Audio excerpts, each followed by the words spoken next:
Welcome to Deluxe.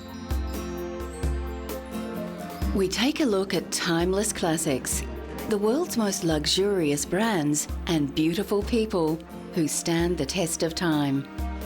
From Cartier diamonds to Audrey Hepburn, from James Bond to fast and classy cars, we explore ageless elegance.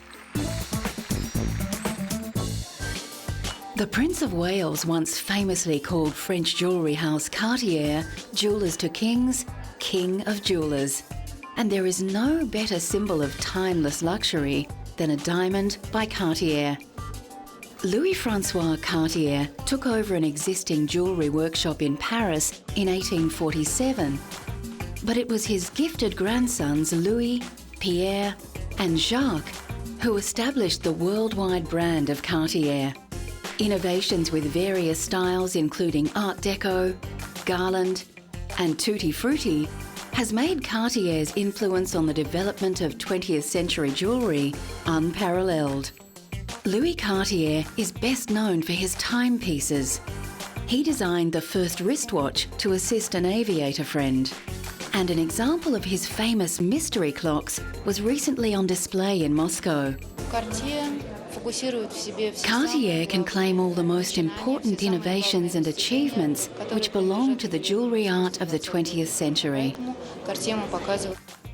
Many of the watches, tiaras and necklaces on display are from private collections. Among the treasures are crocodile and snake necklaces, specially ordered by the Mexican actress Maria Felix. She came to the 13 Rue de la Paix boutique with a box, and in there were two living small crocodiles. And she asked for the director of the boutique, and she said, "Okay, this is what I want in jewelry very quickly. Could you please make those two crocodiles for me as a necklace?" The centrepiece of the exhibition can be seen here more closely in a jewellery store in Paris. We are presenting today this necklace created by Cartier in 1926 that we created for the Maharaja of Patiala. That is an exceptional necklace since it is a parure for men, very imposing and sizable. It is probably one of the biggest jewellery necklaces that has ever been made. Many of the original 2,900 diamonds were missing when the necklace was found in 1998, and Cartier plans a full restoration. Modern diamonds were on display in Los Angeles recently when Cartier launched its annual Love Day celebration with a love charity bracelet designed by 9 chosen ambassadors. 10% of sales go to the partnered organisations, and actor Hilary Duff chose a charity that helps meet the nutritional needs of children. My bracelet is a deep plum color, and my charity is called Blessings in a Backpack. And it's nice to be involved. Once the wartime rationing was lifted from Europe after the ravages of the Second World War, fashion houses bloomed into an age of elegance and opulence. This exhibition at London's Victoria and Albert Museum features over 100 gowns by Christian Dior, Christobel Balenciaga and Worth London, as well as many others. The exhibition concentrates on the so-called Golden Age of Couture between 1947 and 1957, when the combination of unrestrained style and craftsmanship turned these couturiers into world-famous names. I think the secret of Dior's success in the post-war period was that he was very familiar with the fashion industry. He'd worked for other major fashion houses before, Piaget and Lelong. So when he launched his new house in 1947, he knew exactly what he was doing. He was also very aware that everybody was fed up with wartime fashions, and so he created what Carmel Snow nicknamed the New Look. And this was a tremendously romantic look that appealed to women all over the world. There are several pieces on display by London-based couturiers such as Norman Hartnell and Hardy Amies. What was very interesting about London couture in the 1950s, as opposed to Parisian couture, was that the London designers focused on practical, wearable designs. tailoring was a great speciality. In fact, the tailors were so skilled in London that the Parisians sent their tailors over to see how it was done. 60 years after the launch of Dior's new look couture house, the market for haute couture is certainly much smaller. Still today, designers including British couturier John Galliano for Christian Dior continue to produce exquisitely detailed pieces, keeping the traditional skills of the couturier alive for a more modern clientele. Perhaps no one personifies elegance and timeless beauty more than the film star Audrey Hepburn. Born to an English father and a Dutch mother who was a former baroness, Hepburn has won Academy, Grammy, Emmy and Tony Awards for her stage and screen work. She also received the Presidential Medal of Freedom for her charity work. Hepburn is often considered to be one of the most beautiful women of all time. In the 1950s, she was not only one of the biggest film stars, but her elfin appearance and sense of chic was very influential in fashion at the time. Recently, the dress that Hepburn wore in one of her most famous roles as Holly Golightly in Breakfast at Tiffany's came up for auction. Hepburn said she found playing the eccentric Manhattan socialite hard, as she was an introvert and Holly Golightly an extrovert. The distinctive black dress perfectly suited the gamin figure of Hepburn and became a silhouette much admired and copied. It was made for her by Hubert de Givenchy. It's one of 3 known to still exist, and we're very, very, very lucky to have it. And it's being sold for charity, which is the City of Joy Aid, which helps orphans and the homeless in India. Hepburn died in 1993, but through the purchase of this special dress, admirers can buy a tiny piece of a legend. Coming up, timeless luxury on the runway in haute couture classics. Coco Chanel and Christian Dior are towering figures of 20th century fashion, and the timeless luxury that they created influenced all modern designers. One of the most glamorous women of her time, Chanel was born in a poorhouse. She opened her first shop in Paris in 1913 and became so influential, she was named in Time magazine's 100 most influential people of the 20th century. German designer Karl Lagerfeld has designed for Chanel since 1983, and his designs continue the pursuit of expensive simplicity that Coco began decades earlier. At his most recent show, Lagerfeld outlined his particular attitude to the design of luxury. Chanel tweed is all hand-woven on small looms and it's very, very expensive. But I like the idea to treat something that expensive like something inexpensive, like jeans, because I never use the word cheap, and to have an attitude with luxury as if luxury was not expensive. Lagerfeld's latest project has been to commission 20 leading contemporary artists to create works of art based on Chanel's iconic quilted handbag. The mobile art exhibition will tour for 2 years. Recently, Chanel Diamonds took centre stage in the Plaza Hotel in New York City, where celebrities, socialites and models gathered to celebrate the US debut of 20 one-of-a-kind diamond pieces from the Chanel archives. The black and white gala was held in homage to Chanel's signature colours, and Truman Capote's legendary black and white ball held in the same location in 1966. Christian Dior began a revolution in dress called the New Look, with luxurious arrangements of fabric that broke with the lean and boxy designs of post-World War II. Under family pressure to pursue a diplomatic career, Dior originally studied science, but he was always drawn to the arts and to fashion. As a student, he sold sketches on the streets of Paris to raise money. The timeless qualities of his beautiful designs were recently celebrated in an exhibition at Berlin's Culture Forum. 180 exhibits showcased the life work of Dior, who died tragically at age 52. Included in the exhibit was the famous black swan dress which German diva Marlene Dietrich once wore.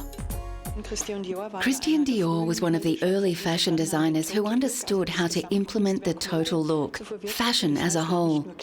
This means that he not only incorporated clothes into his haute couture for his collection, he also designed accessories and intensively dealt with fashion jewellery. John Galliano is the current head of design at Christian Dior. Born in Gibraltar and raised in London, Galliano has been at the Paris fashion house since 1996, and his theatricality and love of seduction has been famously successful for Dior. Here, his haute couture Paris show is faultless in its invocation of beauty, luxury and elegance. The reason why Christian Dior has so much success with Galliano after 10 years is because Galliano brings to the House of Dior his creativity, his modernity, and he respects the heritage of Mr. Dior.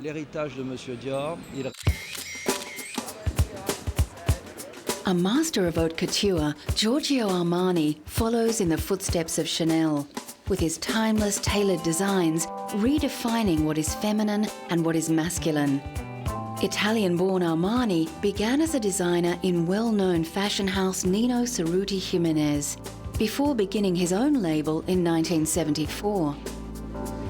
In 1975, he introduced women's wear, and his simple, clean lines became instant classics, making him the richest and most successful Italian designer ever. Very, very elegant. His style doesn't shriek, it whispers. And I think when people are wearing his clothes, the clothes don't wear them. They feel very elegant, they always feel perfectly dressed for any occasion, and I think they feel comfortable. At a retrospective in the Royal Academy of Arts in London, the timeless quality of Armani's designs is more than apparent. If you bought sort of a navy or a beige or a black Armani trouser suit, you'd probably still be wearing it in 10 or 15 years. I mean, you may change the t-shirt or whatever you put underneath it, but essentially the trouser suit or the skirt suit would really last almost a lifetime.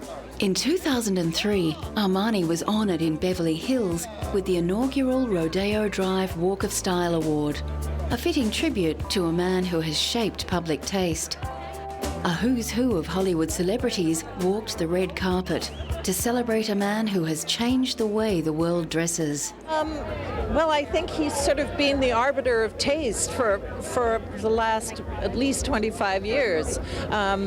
He's managed to transform a lot of women who didn't know what the hell to wear into a lot of women who look great. Sophia Loren, who is rarely seen in public, made an exception for Armani, who is a close friend. Giorgio Armani is unique. After his huge success with the film American Gigolo, where he dressed the sex symbol Richard Gere, Armani became the preferred courtier for a long list of Hollywood stars. These include Jodie Foster, Michelle Pfeiffer, Julia Roberts, Robert De Niro, George Clooney, and Samuel L. Jackson, who remembers his first Armani purchase.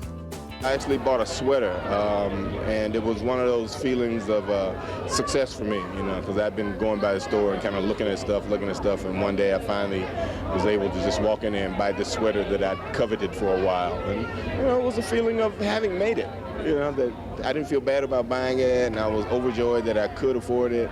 And once I got home and put it on, you know, it was kind of like dancing around in the mirror, looking at myself in it and feeling, yes, I own Armani. Recently, Armani brought his uber chic to Japan, where he opened a high-rise flagship store in Tokyo. Armani's understated elegance and palette of blacks and beiges is expected to fit extremely well with typically restrained Japanese taste. The Hollywood stars that I think look cool usually are wearing Armani. So for me, it's a way to boost my self-image. Coming up, the man and the cars that exemplifies timeless luxury.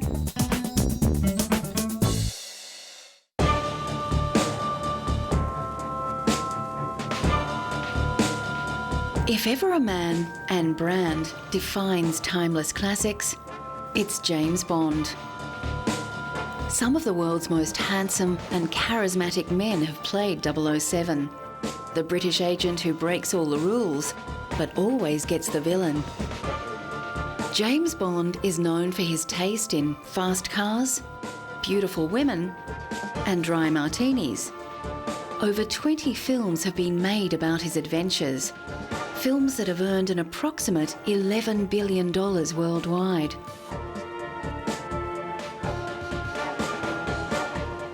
Recently, Sean Connery, considered by many to be the definitive Bond, received the 34th American Film Institute Life Achievement Award in honour of his acting work. Connery starred in 7 Bond films, but originally Ian Fleming, the creator of the James Bond series, was unwilling to cast Connery, considering him too unrefined. A female friend of Fleming's begged to differ, persuading him that Connery had that something special, and the rest is history. Fellow actors and stars lined up to pay tribute to the actor who defined Bond cool. He's my father, my mentor, my inspiration. Great man, wonderful occasion. I'm delighted to be here to honor him. And Sean Connery was filming in Vegas and he came to see my show. So he knocked the dressing room door and this bodyguard that I had, he looked up and he says, "Yes, Mr. Connery, what can I do for you?" You know what I mean? Like, but you know. So Sean went and lifted him up, my bodyguard, and just placed him over to the right, to the left, his left-hand side, and just walked in. The current James Bond is the British actor Daniel Craig. Craig is the 6th actor to play Bond, after Connery, George Lazenby, Roger Moore, Timothy Dalton, and most recently, Pierce Brosnan. Craig breaks the mould for James Bond because he's the first blonde, but his masculine charisma more than qualifies him for the part.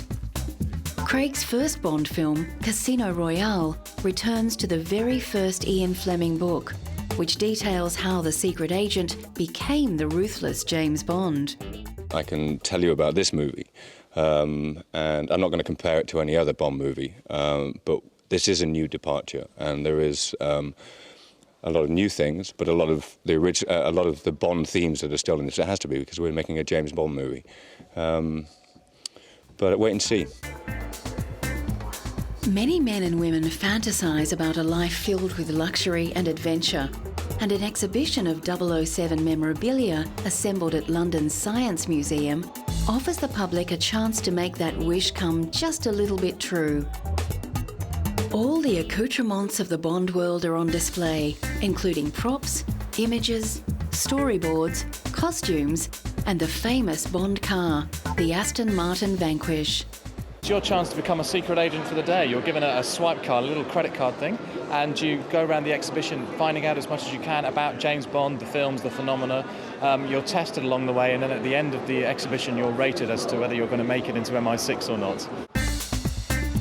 Ian Fleming, the creator of James Bond, was no shy retiring writer. His adventure-filled life was on display recently at the British Imperial War Museum. Fleming drew on his own war experiences and his work as a travel writer and journalist to create the iconic secret agent. Ian was not a man of action. He'd have liked to have been one. In fact, he volunteered to go on a mission in the war, but Admiral Godfrey, his boss, wouldn't allow him to go because he was too valuable. But Bond did all the things that he couldn't do. The silver grey Aston Martin DB5 is the epitome of cool, partly because of its association with James Bond. Originally of British build and design, Aston Martins are a luxury performance car, first manufactured in the 1920s. The Aston Martin combination of timeless elegance and power has made them popular with car aficionados worldwide. Despite financial concerns and a number of takeovers, including Ford, the car continues to be manufactured today, with Aston Martin